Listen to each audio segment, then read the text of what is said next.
depois de 4 meses e meio com o nosso espaço fechado.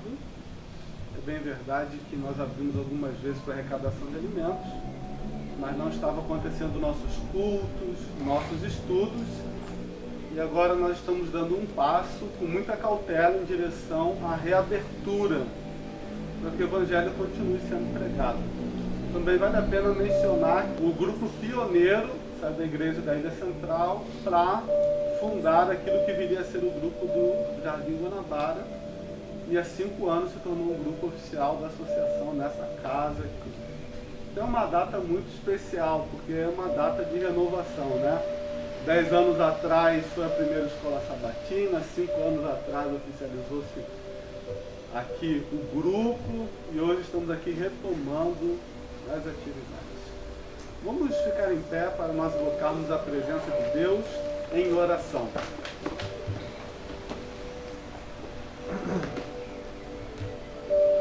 Deus e Pai, louvamos o Teu nome porque o Senhor é digno de ser louvado. Te louvamos porque o Senhor está aqui conosco neste momento, neste lugar. Te agradecemos porque o Senhor tem cuidado de nós e das nossas famílias. Te pedimos misericórdia e perdão pelos nossos pecados. Te pedimos o consolo pelas famílias enlutadas. Te pedimos a paz para aqueles que estão com o coração contrito diante de tantas coisas que vêm acontecendo em suas vidas. Amém. Nós queremos, Senhor, a Tua presença e o renovar do Teu Santo Espírito em nossas vidas, para que possamos prosperar, crescer, desenvolver, frutificar como uma árvore plantada junto ao ribeiro de água. Amém. Cuida de nós, aceite esse culto. É o que pedimos em nome de Jesus. Amém. Amém. Aqueles que puderem, convido a abrir suas Bíblias, ou no celular, ou no livro mesmo, no Evangelho de João, capítulo 13.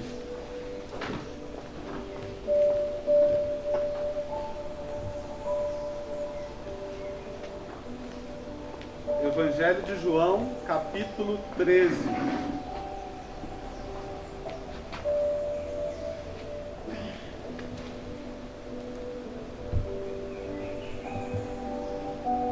Ora, antes da festa da Páscoa, sabendo Jesus que era chegada a sua hora de passar deste mundo para o Pai, tendo amado os seus que estavam no mundo, amou-os até o fim. Verso 3. Sabendo este que o Pai tudo confiara às suas mãos e que ele viera de Deus e voltava para Deus, levantou-se da ceia, tirou a vestimenta de cima e, tomando uma toalha, cingiu-se com ela. Depois deitou água na bacia e passou a lavar os pés aos discípulos e enxugar-lhes com a toalha com que havia cingido. Aproximando-se de Simão Pedro, este lhe disse: Senhor, tu me lavas os pés a mim? Respondeu-lhe Jesus: o que eu faço não sabes agora, compreendê-lo-ás depois. Disse-lhe Pedro: nunca me lavarás os pés. Respondeu-lhe Jesus: se eu não te lavar, não tens parte comigo. Então Pedro lhe pediu: Senhor, não somente os pés, mas também as mãos e a cabeça. Declarou-lhe Jesus: quem já se banhou não necessita de lavar senão os pés, quanto ao mais está todo limpo. Verso 12. Depois de ter lavado os pés, tomou as vestes e voltou à mesa, perguntou-lhes: compreendeis o que eu vos fiz? Vós me chamais o Mestre e o Senhor, e dizeis bem, porque eu sou. Ora, se eu, sendo o Senhor e o Mestre, vos lavei os pés, também vós deveis lavar os pés uns dos outros, porque eu vos dei o exemplo, para que, como eu vos fiz, façais vós também. Então, por que nós lavamos os pés uns aos outros? Aqui é a passagem do Evangelho que evoca todos os motivos. Talvez o principal seja: eu sou o Mestre e eu sou o Senhor, e eu vos dei o exemplo para que vocês façam. Então, lava-pés se baseia na autoridade do Senhor Jesus. Agora, o contexto é um contexto muito bonito, porque as mesas não eram altas, nem tampouco as cadeiras, elas eram baixas, como mesas de centro de uma sala, e as pessoas se debruçavam em tapetes e almofadas, e as ruas não eram calçadas e os calçados não eram fechados.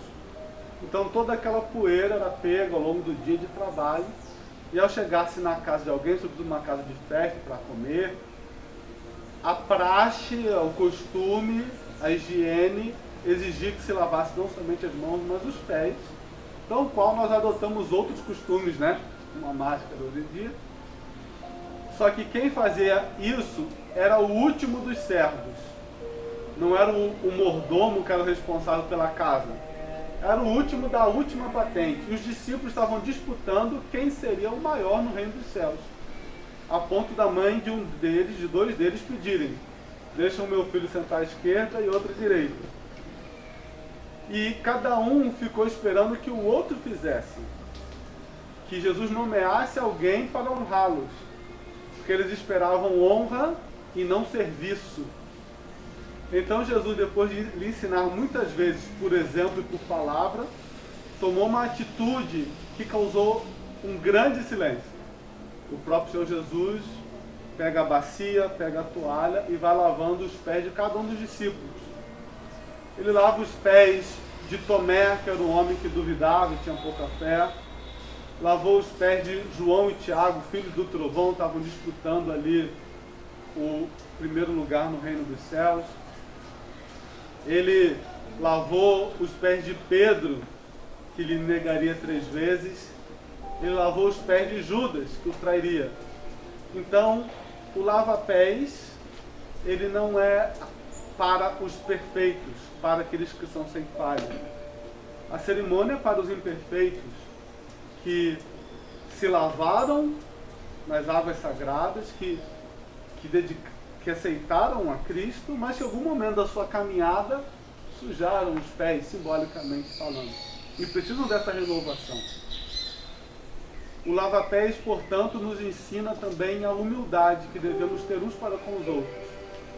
Não importa a etnia, não importa a posição social, não importa a educação formal, como diz o apóstolo Paulo, nem grego, nem judeu, nem bárbaro, nem cita, nem macho, nem fêmea, que todos somos um em Cristo Jesus. Então, a primeira lição do lava-pés é a humildade.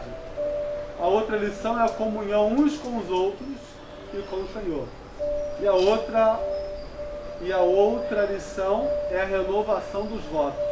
Renovar nossos votos para com Deus. Mas é interessante que quando Jesus se aproxima de Pedro, Pedro teve coragem de falar o que todo mundo queria, mas não teve coragem. Senhor, já entendi, o Senhor vai lavar os pés a mim, você não pode lavar. E Jesus lhe disse: o que eu faço você não entende agora, mas você vai entender depois. Muitas vezes Deus nos pede coisas que nós não entendemos, que nós relutamos, que nós não aceitamos, porque na nossa cabeça não faz sentido, ou porque não é bem visto socialmente, ou porque não é fácil de fazer, mas Deus quer que a gente se submeta e creia que o caminho dele é o melhor. Então, Pedro, você não está entendendo, mas se eu não fizer isso, você não tem parte comigo, você não se submeteu. Nós temos que tomar as mesmas decisões todos os dias. Todos os dias Deus nos pede coisas que nos incomodam e que ficamos lutando contra elas. Mas para aqueles que se submetem, ser lavados pelo Senhor Jesus, Ele os renovará. E aquele Pedro que negou 3 vezes, depois ele prega e batiza 3.000 pessoas. Que isso também se cumpra nas nossas vidas, de maneira que Deus transforme as nossas fraquezas em forças, as maldições em bênçãos, as derrotas em vitórias. Nós vamos orar mais uma vez, e em seguida faremos então a cerimônia do lava-pés, fazendo a higiene prévia, a higiene posterior, e nos reunimos de volta para a ceia. Oremos. Deus e Pai, graças damos pelo Teu exemplo do Teu Filho Jesus Cristo, nosso Senhor e Salvador.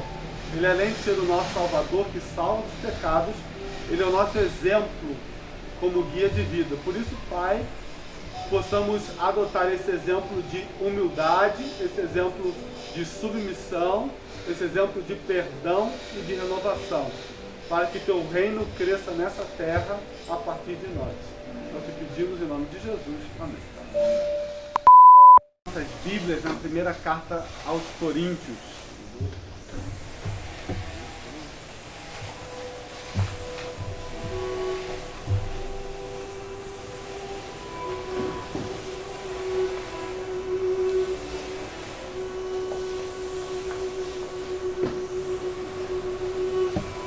1 Coríntios 11. Nós vamos manter a máscara durante a ceia.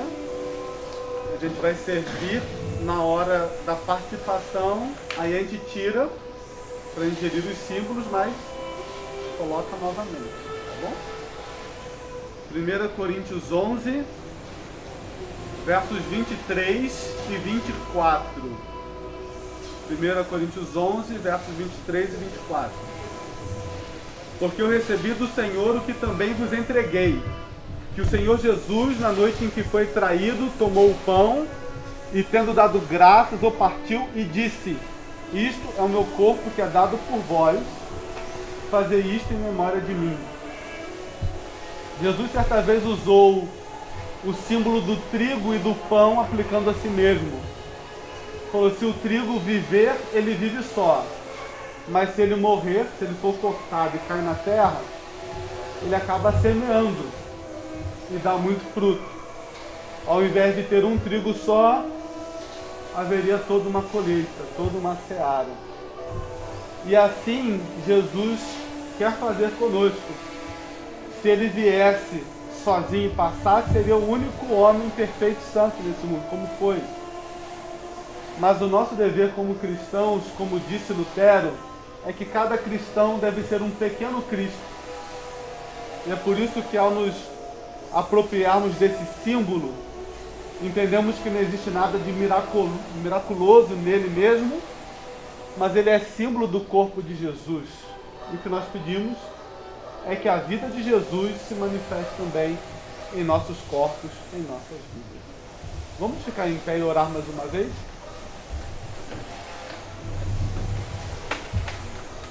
Senhor nosso Deus e Pai, louvamos ao Senhor por ter enviado o Teu único Filho para nos salvar. Ele recebeu o tratamento que nós merecíamos para que nós recebêssemos o tratamento que Ele merece. Ele recebeu a cruz, a vergonha, a dor, o preço da morte eterna, mas nos ofereceu a paz, o perdão, a reconciliação com o Senhor e com toda a humanidade. Mais do que isso, o Senhor experimentou a morte para que pudéssemos experimentar a vida eterna. Sabemos, Pai, que esse pão, símbolo do corpo de Cristo sem pecado, pão sem fermento, mas nós queremos também te pedir que a vida de Cristo venha se manifestar em nossas próprias vidas até que Ele venha nos buscar. É o que pedimos em nome de Jesus. Amém. Eu vou servir a todos e nós vamos aguardar para comermos o pão todos juntos.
Participemos todos juntos.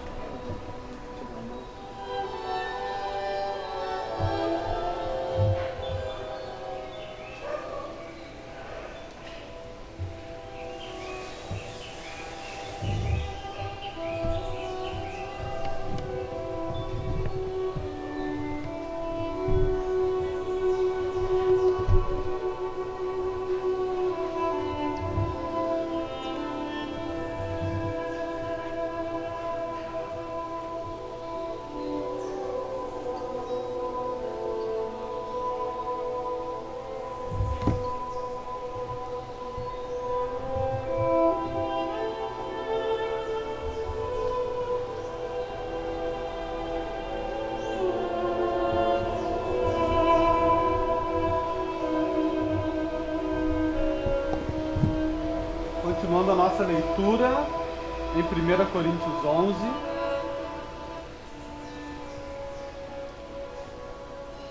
Os versos 25 e 26. Primeira carta de Paulo aos Coríntios, capítulo 11, versos 25 e 26. Por semelhante modo, depois de haver ceado, tomou também o cálice, dizendo: este cálice é a nova aliança no meu sangue. Fazei isso todas as vezes que o beberdes, em memória de mim. Porque todas as vezes que comerdes o pão e beberdes o cálice, anunciais a morte do Senhor até que ele venha.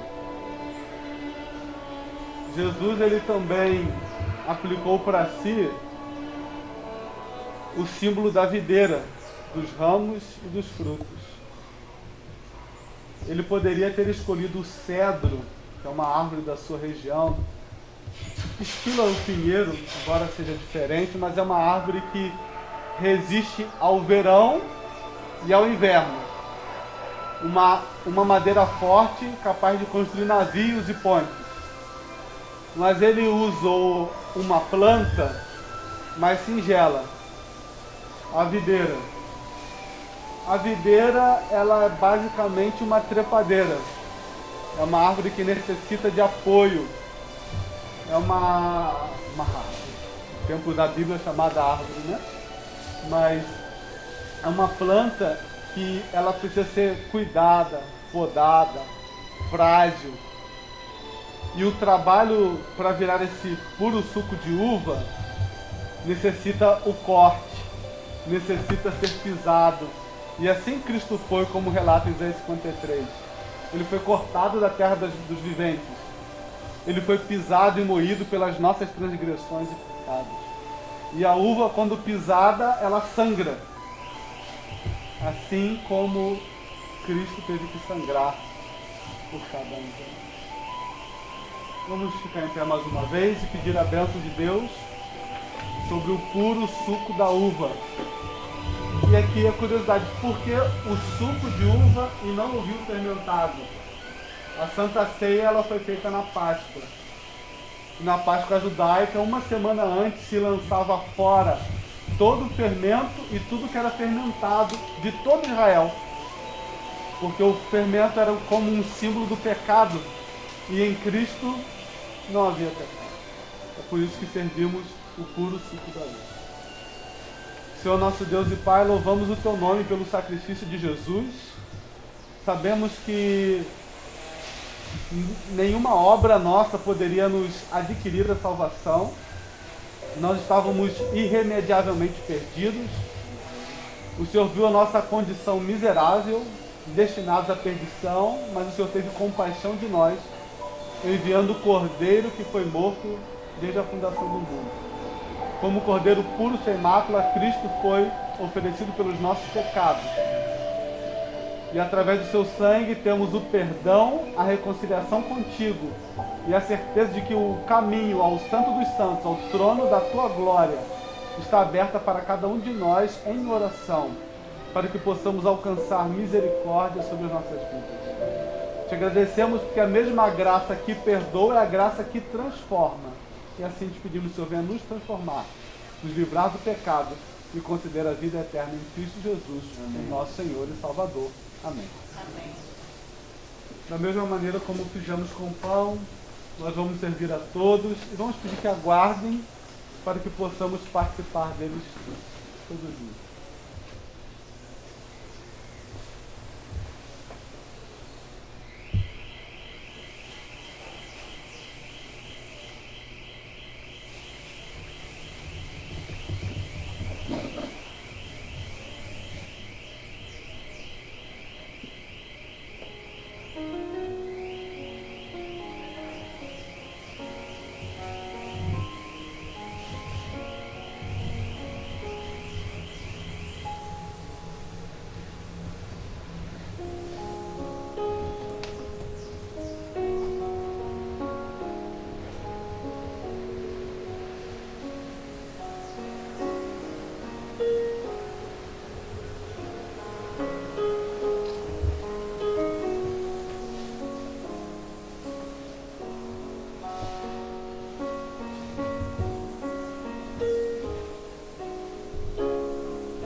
participar todos juntos em espírito de oração.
Outra característica da ceia é que ao final de cada símbolo, sobretudo do último,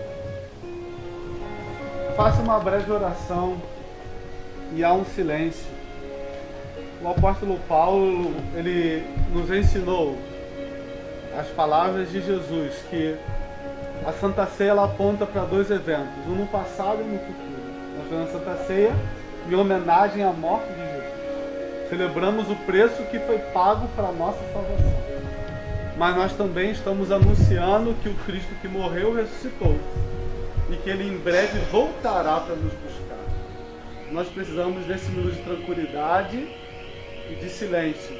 E o Apocalipse fala que haverá silêncio no céu meia hora. E para aqueles que vão lendo o livro a primeira vez, pode parecer muito estranho, porque o livro do Apocalipse ele tem atos de salvação de Deus e o louvor da criação, dos anjos, dos 24 anciãos. Então é um livro tão cheio de louvor que falam que os adoradores no céu adoram continuamente. Não fica um único minuto no céu sem que haja alguém louvando ao Senhor. Sejam querubins, sejam serafins, sejam outros seres, eles louvam o Senhor. Então por que há silêncio no céu meia hora? Porque todas as harpas foram recolhidas, todas as trombetas foram recolhidas, os coralistas do céu colocaram as suas becas, os soldados as suas armaduras, e eles saem do céu. O céu só para de louvar a Deus quando fica vazio. E por que o céu fica vazio? É Cristo se aproximando da terra, em glória e majestade, na companhia do seu Pai e dos santos anjos, voltando para nos buscar. A Santa Ceia nos lembra isso. E o nosso desejo ao terminar a Santa Ceia é: Senhor, que a próxima seja na casa do Pai. Nós vamos louvar o Senhor mais uma vez, um hino bastante conhecido que tem essa temática: não tardará, em breve Cristo há de voltar. Vamos ficar em pé e vamos louvar ao Senhor e vamos terminar então com uma oração.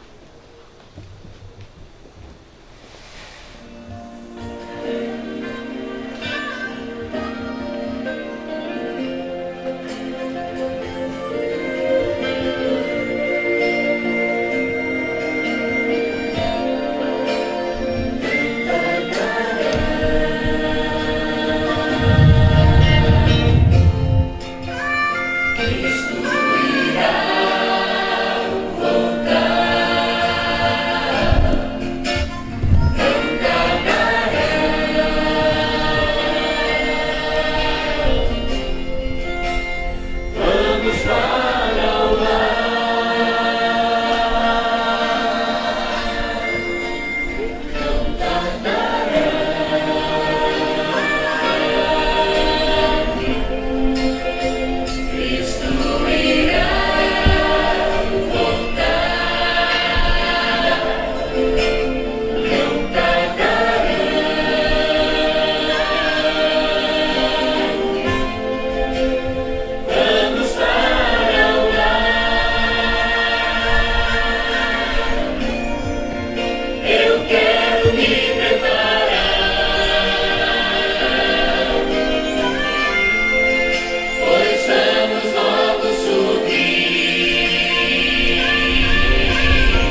Deus, bom e eterno Pai, te louvamos, Senhor, pelo sacrifício de Jesus Cristo, pela tua misericórdia, pela tua graça, porque o Senhor nos congregou como povo, porque o Senhor nos separou para a salvação. Por isso, Pai, queremos viver essa nossa vida com o Senhor, cada dia aqui, louvando, glorificando, vivendo de acordo com a tua vontade, até o dia que o Senhor virá nos buscar, destruirá o mal e matará a morte para sempre. E assim estaremos sempre juntos com o Senhor. Amém. Cuida de nós, cuida das nossas famílias. É o que pedimos em nome de Jesus. Amém.